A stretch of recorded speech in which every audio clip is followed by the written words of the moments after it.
Hello, everybody. Welcome to Soul of the Soul, where we do soul work to increase your soul force. What is your soul? Your soul is your mind, your will, and your emotions. Your mind is your thought center. Your will is your choice center, and your emotions is your response center. And I like to call them like as the boardroom. Like for every decision, everything that you go through in life, every decision that you make in your life, the boardroom gets together. Your mind, your will, and your emotions get together to decide what decision are we going to make, what response are we going to make to the things that are happening to us and happening around us. And so I just want to invite you to this is our first episode of Soul to Soul. And there's nobody else I would have than Miss Jennifer Williams, because we've been rolling and rocking for a long time on this youth and young adult mission, and she kind of gets where we're trying to go. And so I thought we would just sit down and have a conversations. We don't do interviews, we do conversations. So we just talk. We have some areas that we want to cover, but it's just a back and forth conversation. So, Miss Jennifer. Hello. How are you guys?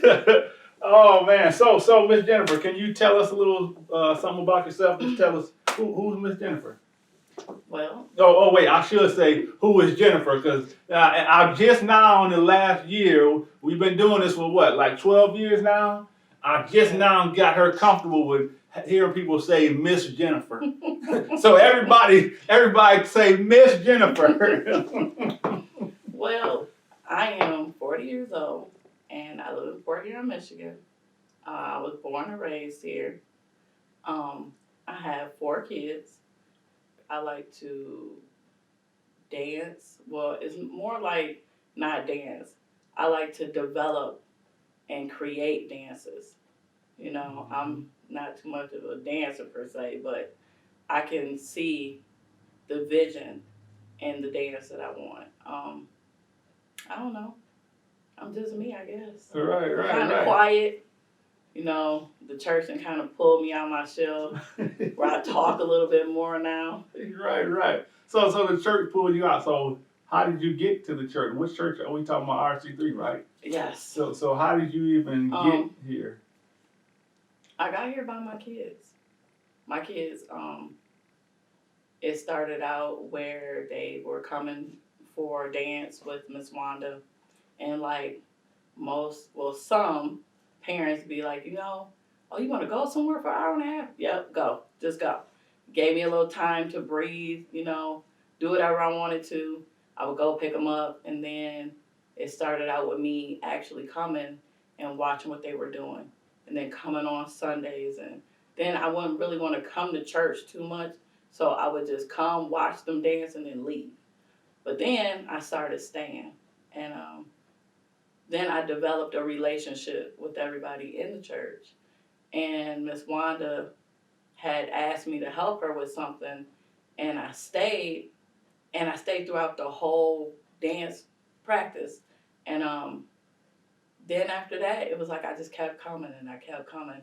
And it was like I felt a certain type of love or a connection that I had never got before. So it was like, everybody always asks me now, like, you're always at church. And it's because it's a love and a connection that I get. And it don't necessarily per se have to be anybody here. It's just being in the presence to me, Mm-hmm. So that's where I'm at now with it. Mm-hmm. Okay, so you kind of saying then, because we were just talking about, you said, dancing, I like dance, but it ain't necessarily dancing that's drawing me. It's like the vision I see. Right. So would it be kind of safe to say then that even, you might not have knew it back then, but even when you was getting pulled in, something in you, in your spirit, in your soul, was starting to catch a vision, even though you couldn't really necessarily explain it, but like a vision was being formed and you were starting to say, I see something, but I don't know what it is. When I got to RC3, it was like, I don't know, I could feel like the excitement. It was right. They had vacation Bible study, and it wasn't like every other vacation Bible study. You know what I mean? Everybody was bringing something different, some type of different flavor for the kids to learn. And it made them want to learn. Not just that, it made me want to learn because I didn't know. Right. So when you don't know and it's exciting, it makes you want to learn it. Uh-huh. So that's what I was doing. Even though I was in my 30s, I was still learning. You're never too old to learn. Right. So that's what I did. I mean, it was like, I love music, so it was like I could see the colors. I seen them dancing. I seen the movements. When I would come to church, I would hear, the praise team, and you hear the drums, and you hear all these different things going on. I could just imagine. I could just see different things and dances and colors, and so I just went from there. Yeah. So it's safe to say that you felt something in your soul. Yes, I definitely felt something in my soul. Right. Everywhere I go, I feel something in my soul, and it's different now because I'm aware of it now. Before I wasn't aware of it, so now that I'm able to identify, it's automatically something that ignites in me. Like, everything. Oh, I see how that person is. They might not see it in, but I see it in them. It's just different stuff like that now. Right, like you said, in your soul. Yeah. That's what people. So one of the things that we've been working with the kids on, right, in the breakfast in the Bible, and even what we gonna do for Fourth Sunday this of January, is who am I? Most people, when we start kids out, we typically do the Bible stories, Jonah, Noah. Well, we don't really necessarily do that here. What we start saying is, who are you? Right. Who are you in relation to God? When God created you, He created you 3-part being just like Himself. He created you spirit, soul, and body. Right. And so when your spirit, soul, and body your spirit doesn't really come back alive until you get born again, we call it, right? And that God revives your spirit so that your spirit allows you to see into heaven. Most people, though, just like you experienced, they feel something in their soul first. And oftentimes, when we get people saved, they don't recognize that really you want your spirit to lead, but it can't lead until you get into a relationship with God. Right. And that ultimately it's your spirit that needs to inform your soul. But your soul is trying to get something, though. Because your soul is saying, who am I? Who am I? Right. And when you walk into that room, some say, oh, this might be who you are. Right, exactly. Because, like I said, when I was coming into RC3, I was just sending my kids. And I started coming every now and again, But then it was like, I was still doing me with, nothing's wrong with just doing you. But I mean, it was just a lot of nothing. You know what I mean? It was a lot of nothing trying to get rid of my kids for no reason, really. But it was just to get a peace of mind. But it really wasn't getting a peace of mind because you was either cooking, cleaning, doing laundry. You were doing something. Right. Going to the store. Like, that was a lot of time what I would do. Like, I don't have 3 kids on my hip so I could run to the grocery store. Don't have to buy everybody something. Get back in, put my groceries up, boom. But now, when I would go to church, it was like, okay, I see that this is really where I'm learning who I am, and then, I'm dealing with the fruits of the spirits right now with all of my ministries because that really makes who you are. Right, fruits of the spirit, love, joy, peace, kindness, faith. Self-control. Self-control. Yeah, right. That's a big one. Right. And see, that's the thing. Like, even as parents, how you said, okay, I was trying to find something for my kids to do, but I was also trying to get a moment to myself. Right. And even though you was getting the moments to yourself, you still wasn't getting peace. Right, exactly. And so peace does not mean the absence of something, it means the presence of something. Yes. So when you walked into that building, you felt the presence of peace. Yes. Even in the midst of chaos of all those kids. Look, in the midst of all the kids being there, in the midst of my kids being there, and that's the thing, is with everybody being here, it wasn't that it was peace. It was peace because I love people. You know what I mean? It was peace because I seen so many different talents and so many different ideas in this building. So it was my peace. Right. So people look at me and still be like, why you be at church so much? because this is my peace. Yeah. It's my peace. I'm sorry. Yeah. Sorry. Yeah. So even in the middle of chaos. Look, Pastor be here. He looked like, what you doing in the building? I'm just here. Look, walking around with no shoes on. Everybody in church be telling me to keep my shoes on. But this is my house. Say protect your soul. Look, this is my house. Say protect your soul and your soul. Right. look. No, this is my house. I love this house. This is my peace. Come here and just be talking and walking around and listening to music. So I get peace and peace. Right. And see, that's again, going back, what did we say at the top? What is your soul? Your soul is your mind, your will, and your emotions. And they trying to come together to make decisions, right? Right. But your mind, your will, and your emotions, the only thing they can come off of is what your brain Right. feed them. So your brain just keeps feeding it what it knows from the past, right? What it's heard, what it's read. And so your brain says, oh, Jennifer, you need peace. Okay, and you've heard people talk about peace, you need to get separated from everybody else. Your brain says, oh, well, if you want peace, you got to be by yourself, or you got to get everybody else out. But your soul, your soul needs the information from your spirit, through your spirit, right? Right. So that your spirit can tell you what real peace is. Right. And your soul don't know that. Your spirit know that. Exactly. And so that's what you was feeling when you was coming in that room. How do you get real peace, not something that you can get in your flesh? Exactly. Separation doesn't. And that was the thing. Mm-hmm. It was learning my flesh and my spirit. Mm-hmm. Like learning the two. Mm-hmm.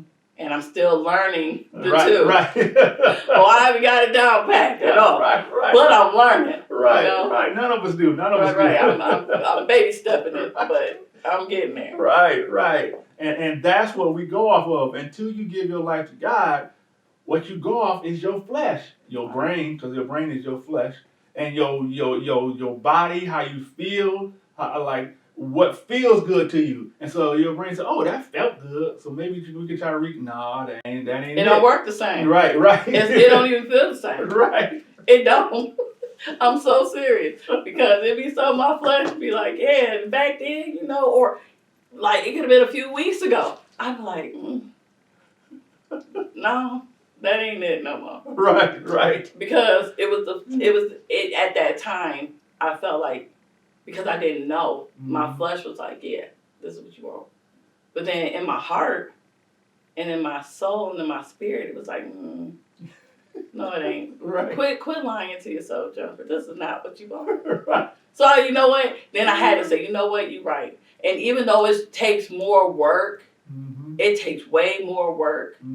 Because with my flesh, it was just easy. Right. You know what I mean? It's just easy. Right. But with your soul and with your spirit, you gotta dig. You gotta find information out. You gotta research. You gotta take more dedication and all of that. And it just be like, But in the long run, you be like, I made the right decision. Yeah. So you saying it takes work. Yes. So you got to put in work on your soul. Yes. You got to do the work Yes. to experience those things. Okay, so now I got a question for you. What does work look like? What does that mean to do work? So what kind of soul work you've been putting in? For certain things that I used to do fleshly, spiritually, like you said, I had to put work into it. So it took a lot of me having to, what's the word I'm looking for?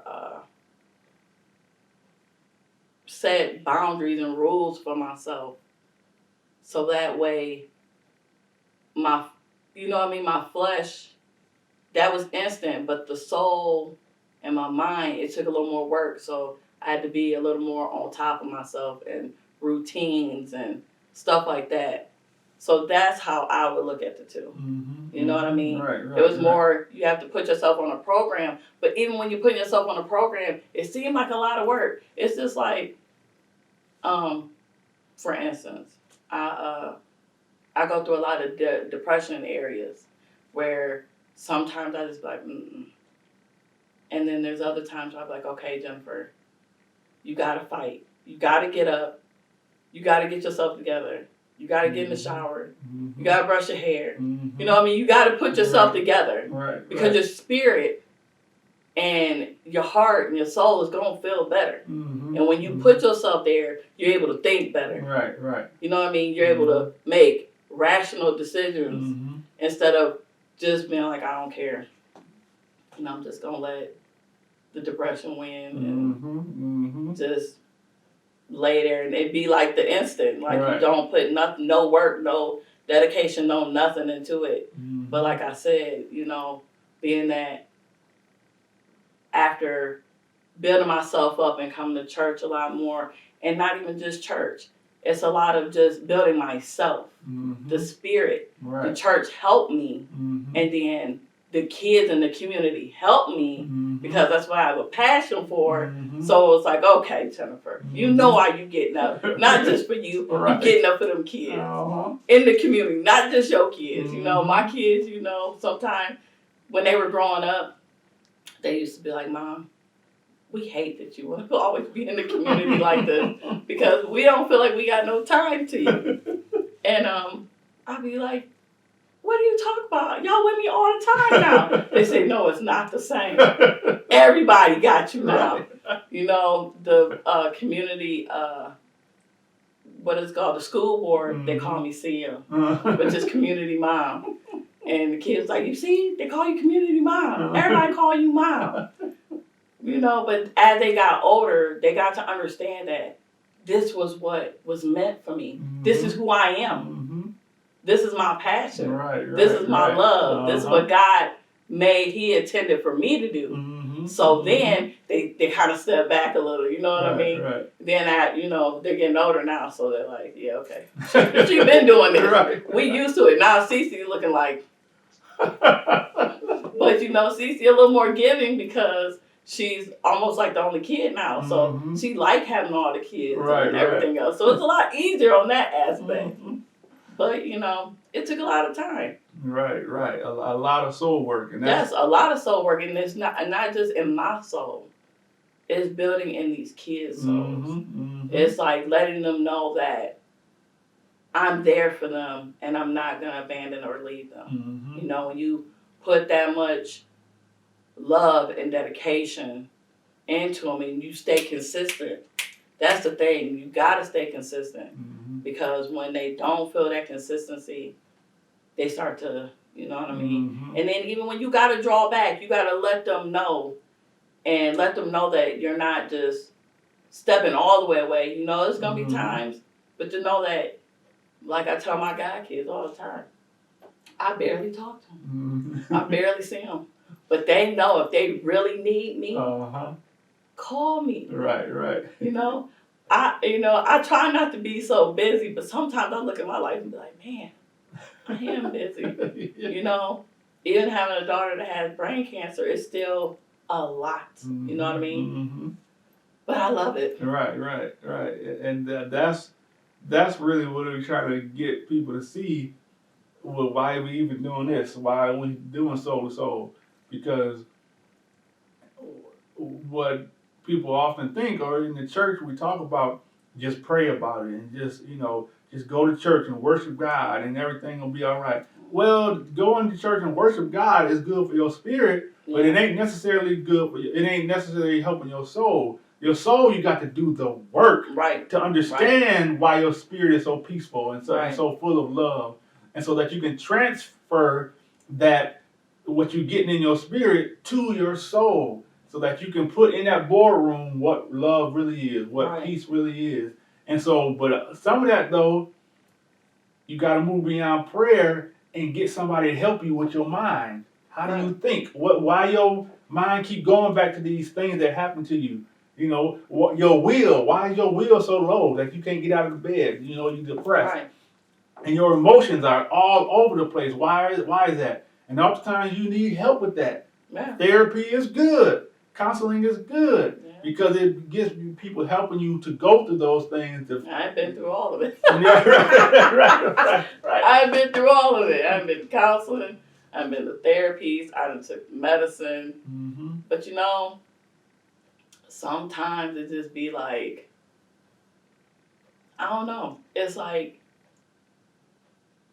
you talk to a counselor and my problem with that sometimes be Mm-hmm. they don't know they don't know Mm-hmm. where I'm coming from. Like, you read a book, Mm-hmm. Mm-hmm. but you've never went through it in life. Mm-hmm.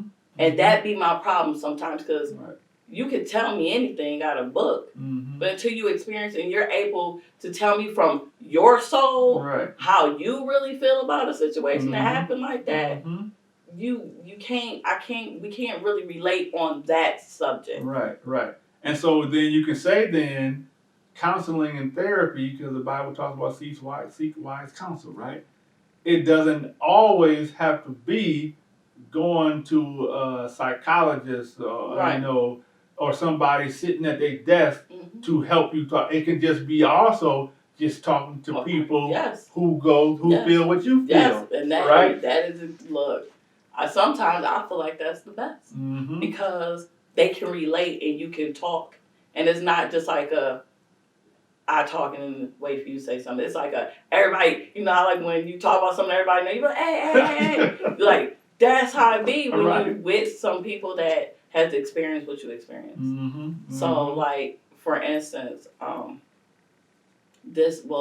2021, I met a couple families that also have kids with cancer in Port Huron. And at first, when me and Cece was battling for 3 years, we didn't know any kids out here that had cancer. Mm-hmm. Mm-hmm. But then a lady named Fran Morris, me and her had been talking, and I was helping her with like donations and stuff, and she was like, "Hey, I know a couple kids that have cancer that live in Port Huron." I'm looking like, "What?"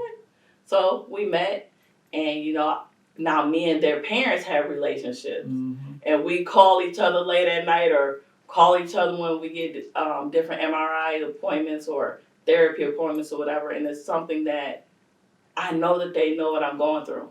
Mm-hmm. So sometimes you just gotta find people that are going through what you are going through Mm-hmm. to be able to help your soul.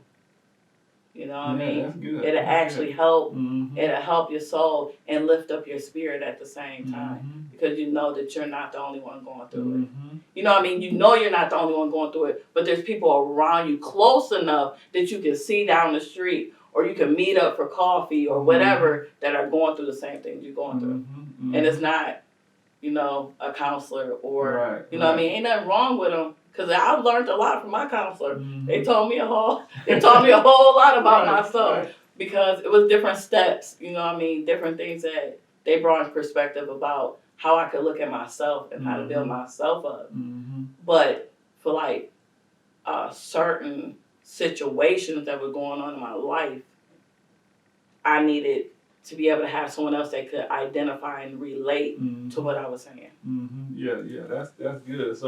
So like, okay, on that topic then with your daughter. So first, tell us a little bit about your daughter and that journey and how we got to what everybody kind of knows, CC Valor CC, Creations.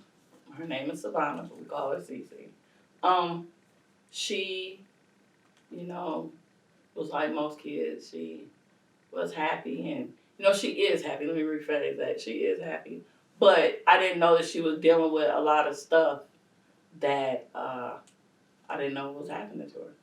And so it was in the summer of July. It was a July summer, and she just got real sick, and I didn't know what was really going on with her. And I was at work, and my kids was like, "Hey, Mom," they was like, "Cece, she ain't feeling too good." So I was like, "Okay, well, we'll see how she feels the next morning." So from work, I come straight to church. Come to church. So I'm on the expressway, and I'm telling them, I'm like, "Hey, is your sister going to church with me?" And they're like, "No, she still don't feel good." I'm like, "Okay, when I get home from church, I'll see what's wrong with her." Come to church, have dance practice, go home, and I see her laying on the couch. And I'm just looking at her, and she just looks so like sickly, you know what I mean? I'm like, what's wrong? She didn't have a fever, she just looked very weak. And I was like, okay, well, I'm just let you. I'm gonna let you lay there, and I'm gonna go to sleep for a minute, because I've been at work, been at church. I'm tired. You know what I mean? Love church with kids. I'm dancing, Right. practice. I'm like, I gotta go home. So I go home, look at her, and I'm like, okay, I'm gonna set my clock for like 2 hours. If you're not feeling better in 2 hours, I'm gonna take you to the hospital. So I goes in my room, and I just lay there. I get right back up. And I'm like, why? I go back out and I look at her, and I'm looking like, I'm like, you know what? I'm gonna set it for an hour. Mm-hmm. If something wrong with her, an hour, just wake me up. I'll take her. Go back in my room, try and lay back down, toss and turn, get back up. Went in the bed, 10 minutes, get back up, and it was like your conscience or the spirit is telling you like, no, get up. I'm like, man, do y'all understand? Like, where I was working at the time, I was doing hospice. I was doing 24-hour hospice. So I was up all 24 hours, came to church, praise and worship. Anybody know if they know about praise and worship? You tired. Because you dancing, shouting, moving around. Then I had practice with the youth, come home, and I was like, man. So next thing you know, Spirit said, no, Jennifer, you got to take her. So I'm like, I'm mad, I'm like, get my stuff. Right. So let's stop right there, because actually that's where I mean again about understanding and distinguishing the difference between your spirit, your soul. What was happening, your spirit was sensing, it's time to do something. Right. But your soul is saying, I'm exhausted. Yes. And what does your mind, what does your will and your emotions say when you get exhausted? It says, oh, well, how we deal with this is we go sit down somewhere. Right. We go sleep. But your spirit's saying, nah, this ain't the time. No. So how do you okay, so I just... So yeah, so I had to get up. So I'm like, get my coat, get my stuff. I'm like, okay, let's get her ready. So I put her stuff on her, and I tell her dad, like, pick her up, because evidently she can't walk. Like, she's that sick, she can't walk. So get her in the hospital, and we're waiting in the waiting area. And she tells me, she says, Mom, will you dance for me? I looked at her like, are you crazy? I don't want to dance in the waiting area. Right. I'm like, okay, she said, just wait till we go into the back. Because we were working on the stuff for the parade. So we goes in the back, and she's laying there, and I'm just like, I'm going to sit in this chair and just go to sleep. I'm going to wait until the people come. So they took her down to do her first MRI, like the CAT scan or whatever. And they brought her back. And so I'm just sitting there. She says, Mom, she said, you said you'll dance for me. I'm like, so she's laying there. And at this point, she's so weak, she can't sit up. So she's looking at me. And so I do a song. I do 1.5 minute of song. Because I didn't want to do that. I'm tired. So I did it. And the next thing you know, they rushed in and they said, your daughter has a massive brain tumor lodged in the middle of her brain. And the fluid is surrounding the whole brain, which is causing her to be paralyzed. We got to take her right now. At that point, every part of me that was tired, every part of me that was anything was up. Like, you know how they say, Holy Ghost, activate. Everything was activated. I was like, oh my goodness. Like I had to catch myself because I'm like, okay, Jennifer, you cannot do what most do and start freaking out, crying, and this, that, and the other. I can't. You got to stay focused. You got to be on top of things, because this all right now is critical. Right. And I'm thinking to myself, like, Lord Jesus, like, why do I feel like I'm in a movie? Like, I feel like I'm in a movie. Like, it was so fast and so emotional that when they put her, when they rushed in and they said that, they instantly, another team came behind them. And they started making me fill out these papers. And I don't even know what I'm filling out. I'm just signing papers. And they said, which one of y'all are going with her? And I said, take her dad. And so they took her dad. And they put them in the airplane. They're going. I goes to another friend of mine's house. And I say, I need you to come with me. I was like, but in my mind, I'm thinking, I got this. Like, I got this. Like, I can drive on I'm going to do the driving. I just want you here with me and support. So I run into my house and I tell my kids and my mom, I said, pray. I said, pray for your sister. And my mom was looking like, what's going on? I said, I got to leave. They're taking her to children's, just pray for her. Mm-hmm. So when we get to Marysville at the Myers, I felt a spirit come over me and say, Jennifer, you can't drive. Mm-hmm. And it's okay. Mm-hmm. Because the thing is, for me,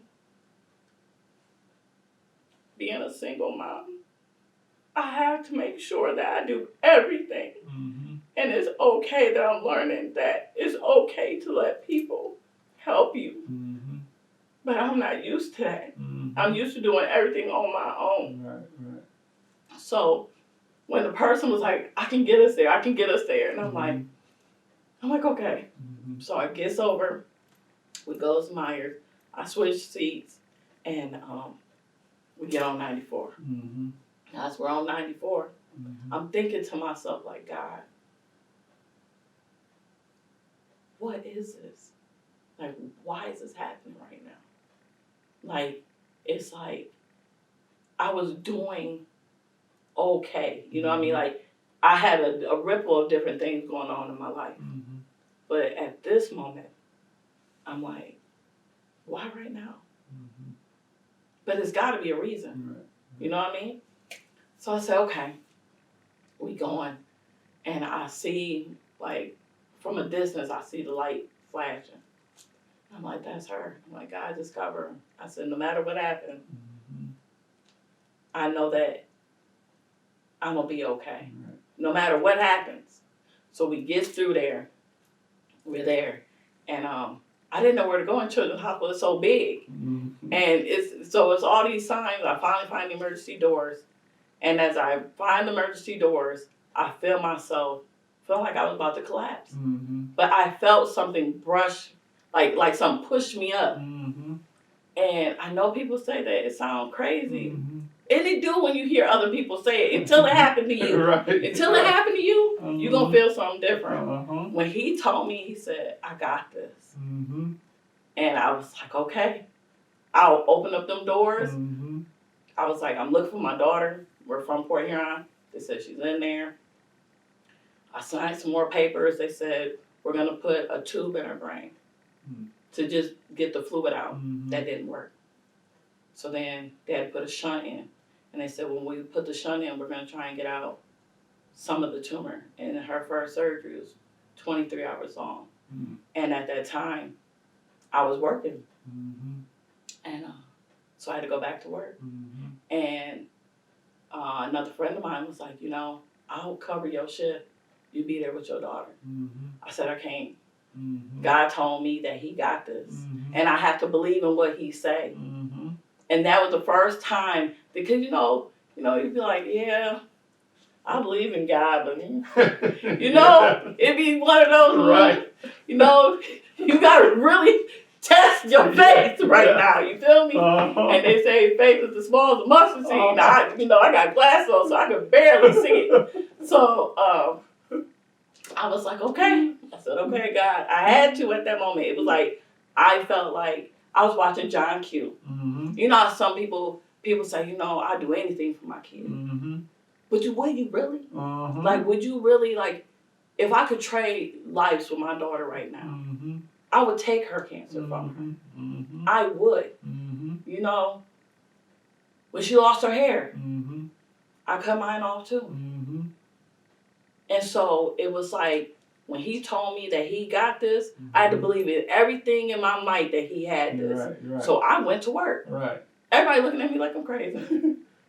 So it's safe to say the spirit But the took spirit, over, yes, took over yes, the boardroom. yes, It the took over. spirit- It had a listen, hostile takeover. Listen, the spirit, so everything in my body, when God told me to do that, I did it. Mm-hmm. And and it's crazy because it was like, I believe in like signs Mm-hmm. and confirmation. Mm-hmm. Like, at first, I didn't even know what confirmation was. I didn't. I learned it. Uh-huh. Like I was telling Tony and everybody, like, they'd be like, go ahead and pray. I'm like, I don't know how to pray. And I'm like, it don't sound like y'all. Right. You know, it don't sound like the rest of y'all. You know, Uh-huh. y'all been doing this for years.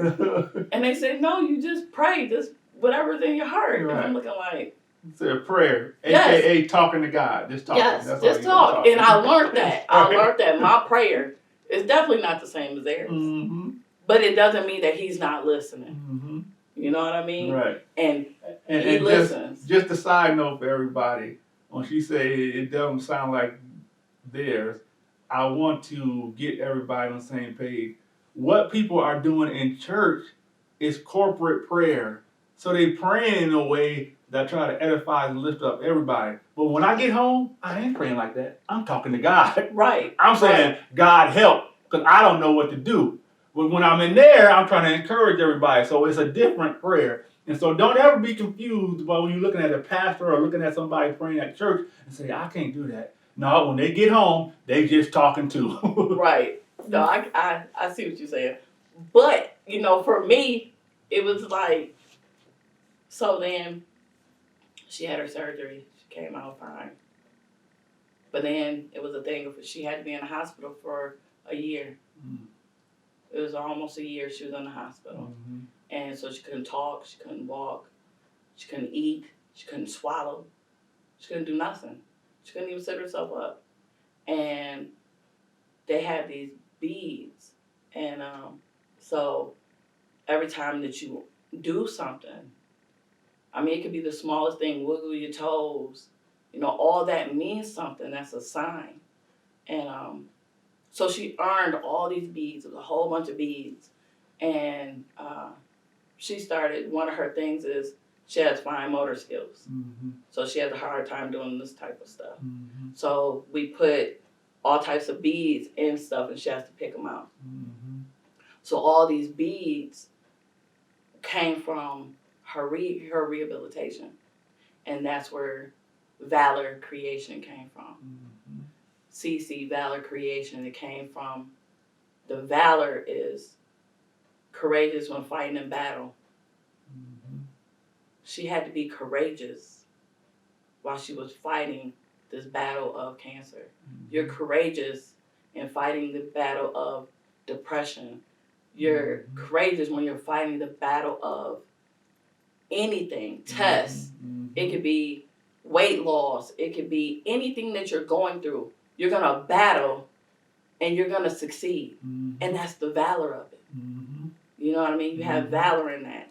So all her bracelets come from different beads that she has earned. Mm-hmm. And she turned it into a bracelet. Mm-hmm. And it's called Never, Never Give Up. Mm-hmm. Because whatever you do, we want you to never give up and Right. always know that there's someone else rooting for you. Mm-hmm. That CC Valor is always there encouraging you. Every time you wear that bracelet, think about the little girl that couldn't walk and couldn't talk, and you know, but now she walking, talking, Mm-hmm. working my nerves.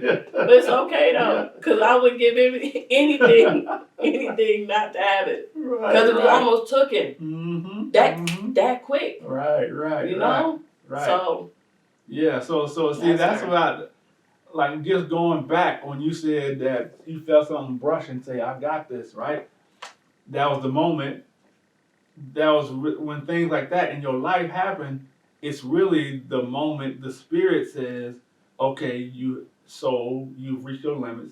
Let me step in here yes, and help y'all and show y'all how this really should do." In other words, come in the boardroom and say, "This, I know y'all got all this data that says give up. right, I know y'all got all this data that says go crazy, cuss everybody out, lose your mind. You got, I know y'all got all this data about this is how it should go and lose your mind, but your spirit was saying, nope, I'm about to show you something." And so what your spirit was doing, not only was it coming in there giving you strength, that's what grace is, giving you power to do what you think you couldn't do, right? Because your brain was saying and your mind was saying, you can't do this, right? But your spirit saying, oh, yes, you can. Watch. Let's do it, right? And so it was bringing in new data. I'm about to show you some data you ain't never seen. yes. I'm about to show you some strength that you got that you don't even know that you Look, got, right? Look, and you know, and my thing is, I don't know, people that watch me on Facebook a lot, I post if you stand still, he'll fight all your battles. Mm-hmm. And I mean it in so many different aspects of my life. Mm-hmm. I learned that if I stood still, it's like they come right at me, and they come right down, and I'm like, oh my God, like whoo, like that was close, like that was close, that was real close, but you know, and I know people looking at me right now like I'm fidget because y'all just don't understand, like, and some of y'all can relate, but it be that close that you in the midst of a storm. And you just don't understand, like, when I say storm, I mean, like, you got different things going on in your life. It could be in your relationship life, your kids' life, finances, everything. Like, everything's in a shamble. And it's like, you just want to, it's just easier to just give up. It's easier to just let go. But you know what? I had to stand there, and I did let go. But when I stood there, I had on the armor of protection. You know what I mean? And I let him fight him. That's that valor. I let him protect me. You know what I mean? It was crazy. It's crazy. But that's what we trying to do. We trying to break it down so people see it ain't so really like, oh, no. All the Spirit is trying to do is show you something you ain't never seen before about yourself. Yes. It don't matter what it is, whether it's you dealing with a daughter with cancer, whether it's you, if you about to get kicked out of your house, your marriage is messed up, whatever it is, you cannot allow your soul, your mind, your will, and your emotions take over because it don't have the data to know that you can make it, that you can persevere. But you gotta allow the Spirit to come and show you and what is it? 1 Corinthians chapter 12, verse 31, right before the love chapter, where it talks about explains love, what love is, chapter 13, 1 Corinthians chapter 13.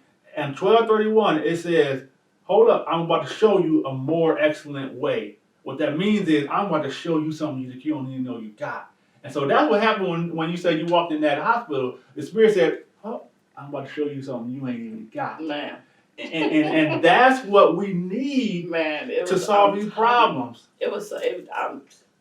To know that it was like throughout her whole hospital stay, I could have not did it without my kids and my family. And when I say my family, I mean my church family, my house family, and my community family. Like, it literally took the whole realm of them people to help me. Because and what people don't understand, it didn't always have to be a physical thing. You know, sometimes it's words of encouragement, prayer, and all those other things, they all mean a lot to a person when they're going through. You know what I mean? When you're willing to accept all of that. You know what I mean? You don't close yourself off. You know, it was definitely because in that midst, I was still going to work. And still coming to these church. Kids when I was trying to say, Jennifer, just you can take it's okay, you can take a break. No, and the next day Jennifer showed up at the parade. So did. Look, and then I made it to all of our because that was also the time when we had the what is it called? We had the fishing of the soul, fishing. Oh yeah, with the women. I had all that. You know, I got a lot of through different people in the community. I got a lot of like, I can't believe you really you want to stay up there with your daughter. Like, why would you? Girl, I could never do that. I gotta be up there with my kid, and that's fine. Because it's different strokes for different folks. But I knew what God told me, and when He told me He had this, not just did He have it in that room right there. And this is the thing I learned was not just did He have this in the operating room, not did He just have my daughter while she was going through all the hospital stays and chemos and all of that. He had, when He said He got this, He got it over my whole life. Yes.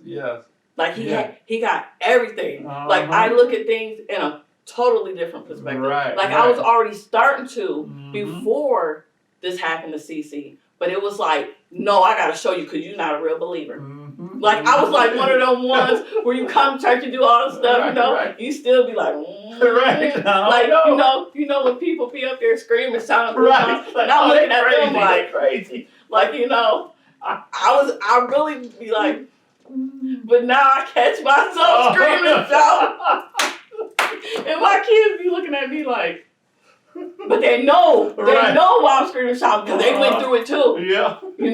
They just haven't reached because they haven't went through enough stuff in their life yet, maybe, to where they gonna scream and holler. Right. But when I used to see my mama and all them doing, I be looking at them like, why is y'all up here? Why are y'all doing all this? But that's I get it. That's a good thing what you can say about your kids. Cause see, what you doing for you and how your spirit told you to go through it, not only did you put something in your boardroom, so now your boardroom knows that, ooh, I am stronger. You put something in your kids' boardroom. So now that they have something that you didn't maybe necessarily have in your soul boardroom, now they boardroom can say, oh my goodness, we made it through this with our daughter. And it's really because mama pushed through it. Right. And put some now in your kids' boardroom. Mm-hmm. And that's worth more than any money you can get. Exactly. That's powerful. And that's and that be the thing. And that be the thing with a lot of stuff that happens now is I look at before, I really didn't pay attention that my kids was actually watching me the way that they were watching me. Mm-hmm. Because you don't really you think like kids up here just doing their thing. When you get to yelling and screaming and they paying attention to you. But when you just sitting there and just not thinking, not thinking that they're paying attention, they're really paying attention to you. Like my kids know. Like they can tell by the way I breathe when something ain't right with me. Oh, y'all need to just stay out my face for a little bit, cause y'all know me too well. Like my oldest daughter, we don't even be near each other, and she be like, I get a text message like, oh my goodness. Like, so tell us who your oldest daughter is. My oldest daughter is Nautica. Okay. Nautica Williams. And so Nautica. When at the end of this video, I want y'all to stick around at the end of the video because y'all gonna see something with a gift that Nautica has. And one thing she gonna be dancing to a song we created called "Encourage Yourself." And so is it safe to say that in these 3 years, the Spirit has really taught your soul how to encourage yourself? Yes, a lot. In the last 3 years, a whole lot, because like I said, I deal with depression, not as bad as I used to, because I've learned how to channel it and how to fight through certain things. But it's so crazy because like I deal with a lot of depression. Mm-hmm. Nautica deals with a lot of depression. Mm-hmm. Kaylin, on the other hand, that's my other daughter. Mm-hmm. Kaylin is more. She's the me. It's like she's the me back when I was like 20, 21, that power driven, motivated, that pop off sis type. You can't tell me nothing. like just I know my words. Right. Like I know, and then through life I started to lose a little bit of that. Mm-hmm. And I started to, and I felt like I was going through a lot. It's a lot when you're young, a younger adult, and you have kids. Because your kids, you're not just raising yourself, you're raising your kids. So it's like, I was a preteen, so to speak. Like mind-wise, right. I was a preteen trying to take care of a toddler age, and they're watching me as I'm trying to make life go, and they're trying to make life go, but they're looking at me, and everything that I was doing wasn't always right at all. Right. And I feel like that's where, with me and Nautica, we were close in that way because she had to grow up with me. Like we were both growing up together. You know what I mean? And even though my son Marquise, He's older than her. Mm-hmm. He had the disability, so he didn't look at things that way. Mm-hmm. But me and Nautica, we grew up together. Right. Me and Kaylin, I started to get a little more of an idea of what parenting was when I had her. Right. So it was more of a mom-daughter and not like me and her being sister, me and Nautica being sister. It was mom-daughter, so that's where they used to fight because they were not. Kaylin could see the difference, but I couldn't see the difference back then. Right. But it took for me to grow up. You know what I mean? And now I'm able to like you said, that board that you talk about in your head. I'm able to be like, okay, because you know I'm not perfect. Right. I am not perfect. Right. But my daughter Kaylin, she's very driven. She is very driven, and it's like now that Nautica has gotten older, she found her. She's finding herself, and the who am I. That is where both of them are right now. You know, and so now she's making her own life. They're both making their own life, and the things that I have done, good and bad, they're learning and they're being able to like, nope, my mom already went down there. Right, we seen that. Right. We seen that firsthand with that community. Right. So we ain't even about to go there. Right. But you know what? That motivation, that dedication, the consistency, the power driven, all of that, the things like that, they take and they use that and they push through. Right. And they push through even when they feel like, I don't even want to do it no more. I just don't care. I just don't want to. Right. They think about how much I push and how much they sister them push.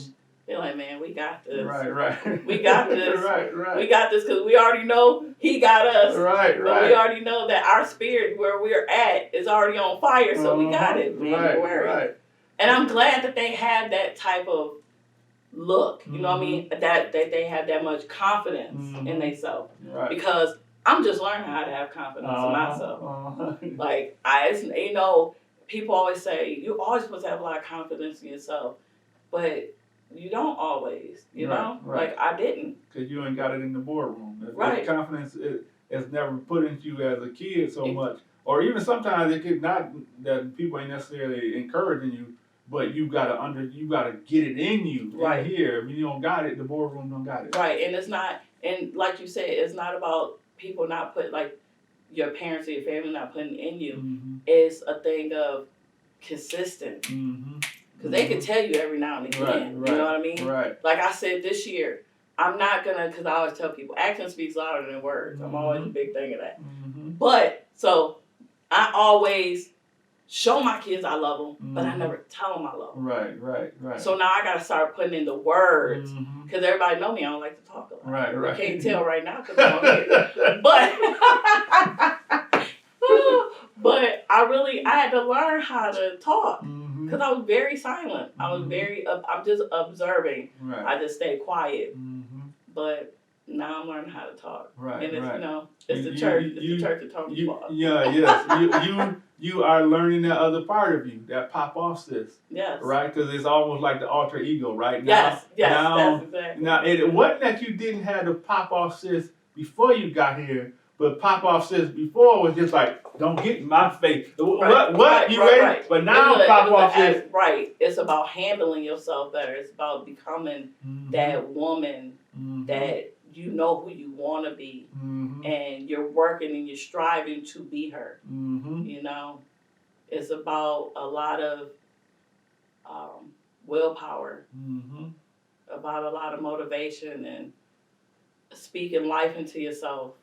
And that's one thing I never did before. I didn't even know how to encourage yourself. Yes, I didn't know how to encourage myself. And Pastor used to always sing that song. I'd be looking like, what? But I learned. Right. Now I can sing the song with just a little bit. And I'm still encouraging myself. That's good. You know, that's good. You're always going to run across people that try to, and sometimes they don't even try. Sometimes because they don't know what you've been through, they can just say the wrong things and bring you back down. But you gotta put that armor on. You got to be able to say, you know what, I got this no matter what. You know? Yeah. So that's what I try to do a lot in my life now. All right. We gotta end this because me and Jennifer can go on and on and on. But we want to thank you guys for tuning in to the first episode of Soul to Soul, where we just have conversations and talk about what's really going on in people's life and how do you learn how to live listening to your spirit, but even empowering and strengthening your soul so that you can have more of an impact with the soles of your feet, so that you have more of an impact in the community and start transforming the community around you into what heaven looks like. And so we thank you. I appreciate Miss Jennifer for all the work she's doing and all the work she's doing in the community. And so we want you to just watch this video, encourage yourself, learn how to encourage yourself. And later, at a later date, we're going to also come out with a pop-off sis. We got something for y'all. All right? Encourage yourself. Thank you.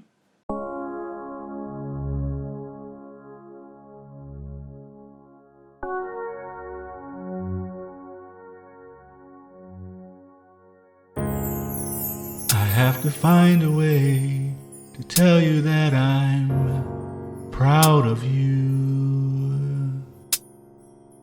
But still I have to find a way to tell me that I'm proud of me. The smile on your face encourages me to carry on when I'm tired. But still I have to find the strength to carry on when I'm tired. It seems no one truly understands how I feel. Taking care of you is the greatest gift, an amazing thrill. But when I don't have the answers, I feel so low. And even when I pray, it seems no one truly knows. The guilt inside, the hole in my heart, nothing can fill. If I'm honest, I thought if I prayed that God would heal. So many nights I have cried, but at midnight I feel something rise. And that is when I encourage myself, I encourage myself. Can you say good morning? I encourage myself, I encourage myself. I look to the hills from whence cometh my help. I encourage myself. Greater is he that is in me than he that is in the world. I encourage myself. I know it was love that lifted me. Yeah, I encourage myself. Yeah, I encourage myself.